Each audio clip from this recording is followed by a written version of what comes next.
This video sponsor by mod. இந்த ஆப்பில் நீங்கள் பர்ச்சேஸ் பண்ணக்கூடிய எல்லா விதமான ப்ராடக்ட்ஸும் உங்களுக்கு ரொம்ப மலிவான விலையில் கிடைக்குது.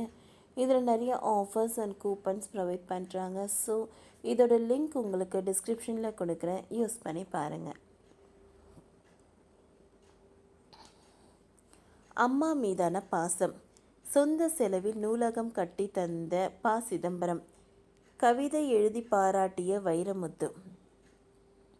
சிவகங்கை அழகப்பா பல்கலைக்கழகத்துக்கு தனது சொந்த செலவில் ரூபாய் 12 கோடி மதிப்பீட்டில் நவீன தமிழ் நூலகத்தை ப. சிதம்பரம் கட்டி கொடுத்துள்ளார்.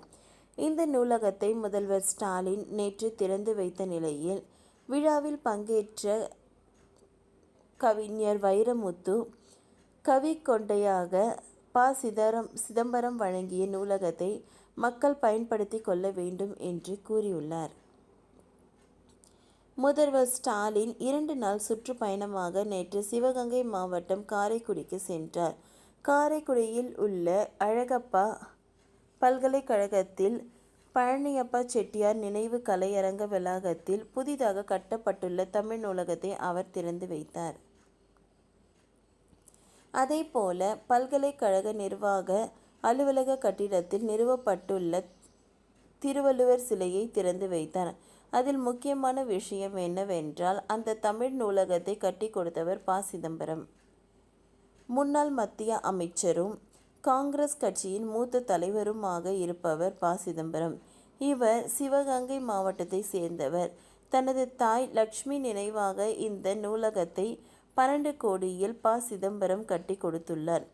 இந்த நூலகத்திற்கு லட்சுமி வளர்தமிழ் நூலகம் என்று பெயர் வைக்கப்பட்டுள்ளது. இந்த விழாவில் கவிஞரும் பாடலாசிரியருமான வைரமுத்து பங்கேற்று சிறப்புரையாற்றினார். அதன் பிறகு விழாவில் பங்கேற்றது தொடர்பாக வைரமுத்து தனது எக்ஸ் பக்கத்தில் பதிவு ஒன்றை தெரிவித்துள்ளார். அந்த பதிவில் அவர் கூறியுள்ளதாவது: காரைக்குடி அழகப்பா பல்கலைக்கழகம் முதலமைச்சர் மு. க. ஸ்டாலின் நூலகத்தை திறந்து வைத்தார். இது பற்றி முன்னாள் அமைச்சர் ப. சிதம்பரம் கட்டி கொடுத்த கல்வி கொடை. நான் சிறப்புரை செய்தேன். கிரேக்க ரோமானிய நாகரீகம், எகிப்திய நாகரீகம், சிந்து சமவெளி நாகரீகம், சீன நாகரீகம் என்ற நாகரீகங்களையே சுமாரிய நாகரீகமே சிறந்தது என்கிறார்கள் வரலாற்றின் வல்லுவர்கள். ஏனென்றால் சுமேரிய மன்னன் சொன்ன சுர்ப் என்பவன்தான் அரசு ஆணைகளை களிமண் தகடுகளில் சுட்டு ஆவணப்படுத்தினான். அதுதான் முதல் நூலகம். அவன் உண்டாக்கிய ராயல் லைஃப் கண்டுதான் அலெக்சாந்தரில் நூலகத்தை கட்டினார். நூலகம் நாகரிகத்தின் உச்சம். தமிழர்களே, இந்த நூலகத்தை பயன்படுத்தி கொள்ளுங்கள். நான் கூட ஒரு நூலக பறவைதான். இல்லை என்றால் அறிவாள்களோடும் கடப்பாறைகளோடும் கழித்திருக்கும் என் வாழ்வு என்று கூறினார். இந்த நூலகம் என்பது செட்டிநாடு கட்டிடக்கலையை பிரதிபலிக்கும் வகையில் கட்டப்பட்டுள்ளது. தரைத்தளம் முதல் தளத்தில் முற்றிலுமாக ஏசி வசதி செய்யப்பட்டுள்ளது. உள்ளரங்கு பிரம்மாண்ட வரவேற்புரை, மின்விசிறி, வாசிப்பு மேஜைகள் உள்ளன. கீழ்த்தளத்தில் தொல்காப்பியர் அரங்கம் உள்ளது. 200 பேர் வரை அமரும் இருக்கை வசதி உள்ளது.